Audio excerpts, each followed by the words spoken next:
Welcome back everyone. चलिए फिर से स्टार्ट करते हैं अपना मिशन एचआरएफ जून 2021। पेपर 1 कवर कर रहे हैं हम लोग, teaching and research aptitude. Class है हमारी ये टीचिंग एप्टीट्यूड की, यूनिट 1 की, क्लास नंबर है 5। न्यू है चैनल पे तो सब्सक्राइब कर लें, अदर फ्रेंड को शेयर कर सकते हैं। क्लास को ज्वाइन करना चाहते हैं तो आप इस नंबर पे मुझे व्हाट्सएप कर सकते हैं।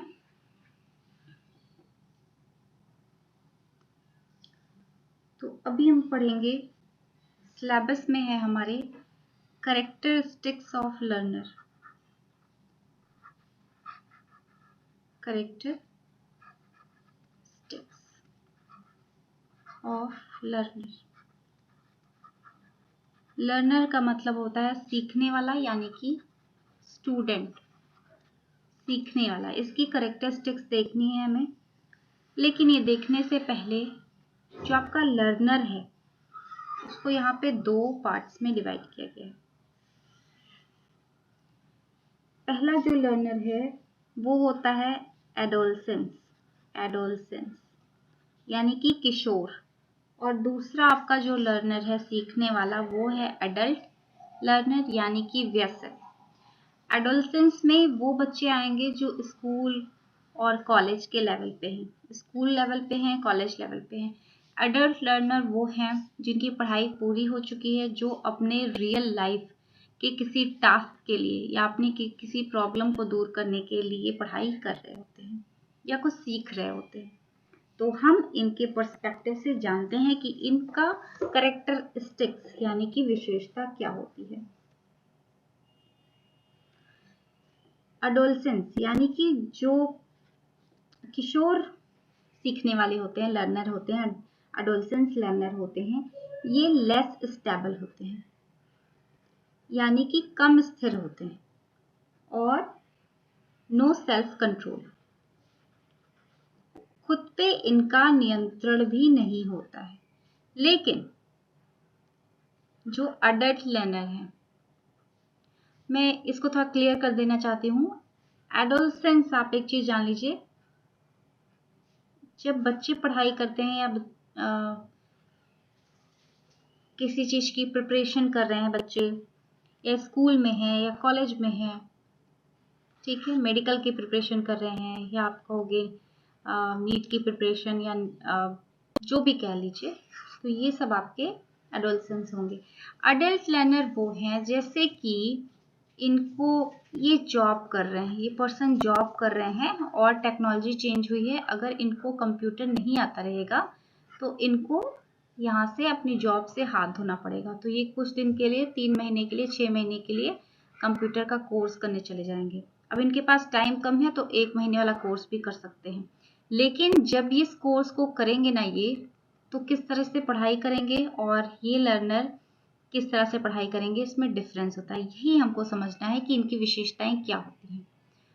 जैसे कोई लड़की है, इसको कुकिंग नहीं आता, ठीक है, खाना बनाना नहीं आता, और इसकी शादी होने वाली है, इसको पता है कि इसको वहां पे जाके खाना जरूर बनाना है और इसी को बनाना है, और शादी है इसकी 2 महीने के बाद। इसने 2 महीने का कुकिंग कोर्स कर लिया और इस 2 महीने में जी जान लगा कि ये सिर्फ किस लिए काम करेगी, रिजल्ट के लिए, कि इसको बहुत अच्छी कुकिंग आ जाए।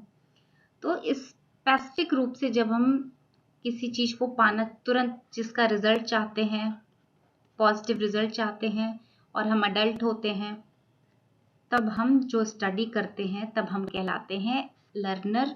वो भी कौन से लर्नर? अडल्ट लर्नर, यानी कि वयस्क सीखने वाला।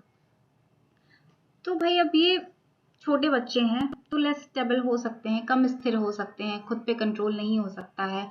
चलो आज नहीं मन है पढ़ने का, नहीं पढ़ा जाए, बट जिसका लक्ष्य है सिर्फ रिजल्ट, वो तो स्टेबल होगा ही होगा, स्थिर भी होगा, साथ में खुद पे कंट्रोल भी रहेगा कि नहीं मुझे पढ़ना है 12 बजे तक या सुबह 3 बजे उठ के, मैं नहीं जानती, खुद पे कंट्रोल रहेगा। ये क्या कहेंगे? नहीं सो लो, जाने दो, क्योंकि खुद पे कंट्रोल इनका नहीं है, नो सेल्फ कंट्रोल, बट इनका है। दूसरी बात, सीखने के लिए अनिच्छुक रहते हैं। कोई चीज सीखते हैं तो स्वेच्छा से नहीं सीखते, अपनी इच्छा से नहीं सीखते, मम्मी ने कहा, पापा ने कहा, टीचर ने कहा, तब सीखते हैं। बट यहाँ पे क्या होता है, विलिंग टू लर्न, इन्हें सीखना ही है, इसीलिए तो आए हैं ये, नेट जेआरएफ क्लियर करना ही है। भले शादी हो गई है, बच्चे हो गए हैं, बट अब इसको क्लियर करके ही निकलना है ना। ये हो गया, अब भी क्लियर करना है, तो मैं विलिंग हूँ, इच्छुक हूँ और करके रहूंगी। ओके। थर्ड है आपका, इनका जो इंटरेस्ट होता है, रुचि होती है, पढ़ने की तरफ तो होती नहीं है, जबरदस्ती इनको क्या फोर्सफुली पढ़ाया जाता है, फोर्सफुली पढ़ाया जाता है।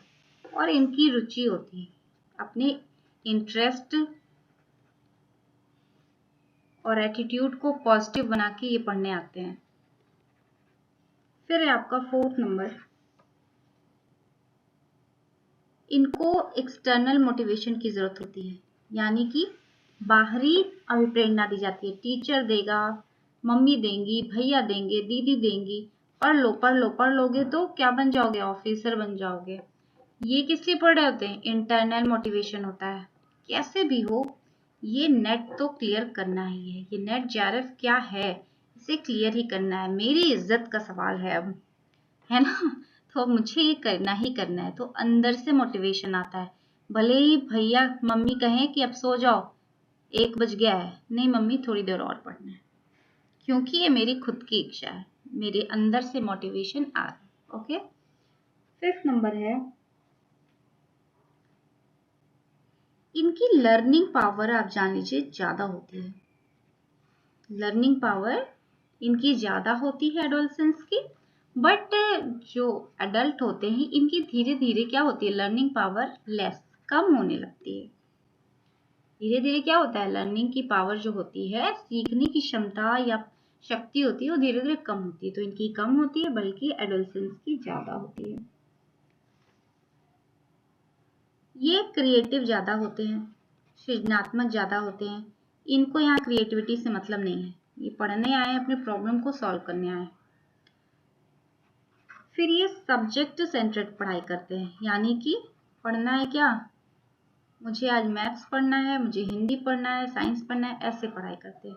ये किस तरह पढ़ाई करते हैं, प्रॉब्लम सेंटर्ड, मेरी प्रॉब्लम जरा रीजनिंग में आ रही है, पहले इसको खत्म करना है, प्रॉब्लम डीआई में आ रही है, इसको खत्म करना है। तो ये प्रॉब्लम को देख के पढ़ते हैं, सब्जेक्ट को देख के नहीं पढ़ते। मेरा जो फिलॉसफी अभी थोड़ा कमजोर चल रहा है, इस पे पढ़ना है, तो प्रॉब्लम को देख के, समस्या को देख के पढ़ते हैं, ना कि सब्जेक्ट को देख के। फिर ये फ्यूचर ओरिएंटेड होते हैं, फ्यूचर ओरिएंटेड यानी कि भविष्य अभिमुखी। एलकेजी कर लिया, अब फर्स्ट में जाऊंगी, सेकंड में जाऊंगी, थर्ड में, फोर्थ में, फिफ्थ में, ऐसे ये सोचते हैं। और ये क्या होते हैं, रिजल्ट ओरिएंटेड, यानी कि परिणाम अभिमुखी।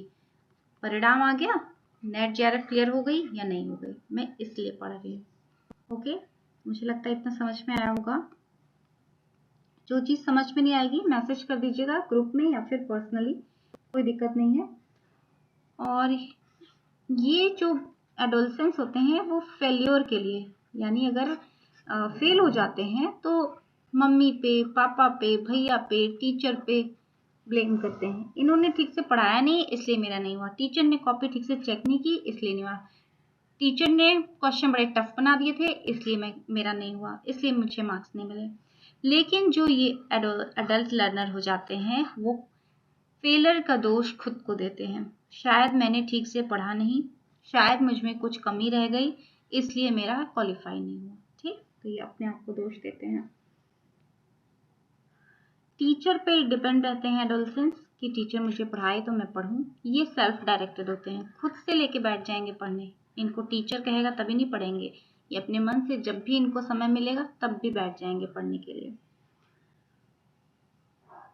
ये इनका जो इवोल्यूशन होता है ना, मूल्यांकन होता है, वो टीचर करता है, टीचर करता है, मंथली टेस्ट, यूनिट टेस्ट, ये टेस्ट, वो टेस्ट, लेकिन ये अपना मूल्यांकन खुद करते रहते हैं।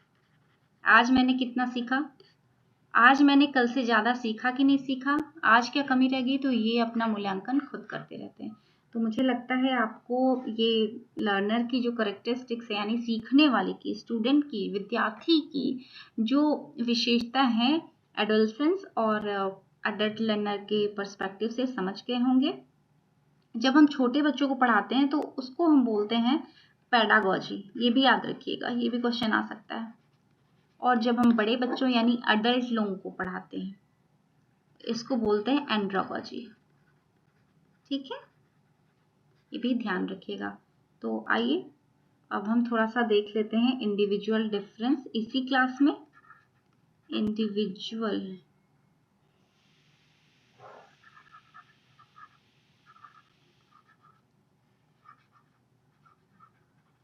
इसे कहते हैं वैयक्तिक भिन्नता। दो पर्सन अगर हैं कोई भी, वो सेम नहीं हो सकते, कभी भी नहीं, वो सेम नहीं हो सकते। उनका जो डेवलपमेंट है, विकास है, या फिर जो उनका एडजस्टमेंट है, समायोजन करने का नेचर है, सब कुछ अलग होता है। कभी भी दो पर्सन एक नहीं हो सकते। सबकी अपनी पर्सनल यूनिक कैरेक्टरिस्टिक विशेषता होती है और अपने पर्सनल ट्रेड्स यानी कि शील या गुण होते हैं। सबके अपने अलग अलग होते हैं। ये पर्सन जिस रेट से डेवलप हो रहा है, विकसित हो रहा है, जरूरी नहीं है कि ये पर्सन उसी रेट से डेवलप हो। ये पर्सन जिस मतलब आप कह सकते हो रेट से लर्निंग कर रहा है, सीख रहा है, जरूरी नहीं है कि इसकी भी वही लर्निंग हो। तो क्या करना है, ये टीचिंग में हमारा क्या इसका यूज है, तो इस चीज को जानते हुए कि दो पर्सन, दो बच्चे रहेंगे तो दोनों सेम नहीं हो सकते, ये जानते हुए एक टीचर को इंडिविजुअल डिफरेंस को, वैयक्तिक भिन्नता को समझ के अपनी टीचिंग स्ट्रैटेजी बनानी चाहिए। ऐसी स्ट्रैटेजी बनानी चाहिए कि मेरे क्लास में एक बहुत तेज बच्चा भी हो सकता है, एक बीच का बच्चा भी हो सकता है और एक बहुत कमजोर बच्चा भी हो सकता है। तो जब हम अपना पढ़ाई करवा रहे हैं, बच्चे को टीचिंग कर रहे हैं, शिक्षा प्रदान कर रहे हैं, तो हमें इन तीनों को लेके चलना है। ना कि बहुत तेज वाला है तो लेक्चर दे के भाग जाओ, नहीं। हो सकता है जो बहुत कमजोर वाला है उसको आपको 4 बार पढ़ाना पड़े, तब आप एक्सप्लेन करो, तब समझे। तो हमें क्या करना है, एज ए टीचर इन सबको एक साथ लेके चलना है, ताकि इंडिविजुअल जो डिफरेंस है, वैयक्तिक भिन्नता है, वो टीचिंग में यानी शिक्षण में कहीं बैरियर ना बन जाए, बाधा ना बन जाए। तब हम खुद एक अच्छे टीचर नहीं कहलाएंगे। अब मैं आपको बता दूं कि इस इंडिविजुअल डिफरेंस यानी वैयक्तिक भिन्नता के कारण क्या होते हैं, किस रीजन से, क्या कारण है जिससे दो व्यक्ति भिन्न भिन्न हो जाते हैं। पहला कारण जो है, दो कारण, मुख्य कारण, हेरिडिटी। ये किससे मिलती है, आपने जेनेटिक्स होते हैं, ये जेनेटिक होते हैं जो हमारे पेरेंट्स और फैमिली से मिलते हैं गुण। अगर हमारी फैमिली में क्या होता है, इंटेलिजेंस, टेम्परामेंट, हमारी फैमिली में कोई, मेरी मम्मी मान लो बहुत तेज है, उसे बहुत ब्रिलियंट है, तो हो सकता है मुझ में इनका ये गुण आ जाए। इसी तरीके से इन्वायरमेंट या फिर किसी की पेरेंट्स या किसी के बाबा दादी, नाना नानी थोड़े बुद्धू थे, उनका वीक था दिमाग, तो हो सकता है वो चीज उस बच्चे में भी आ जाए। तो हेरिडिटी से भी हम इंडिविजुअल डिफरेंस होता है क्योंकि सबकी हेरिडिटी अलग अलग होगी।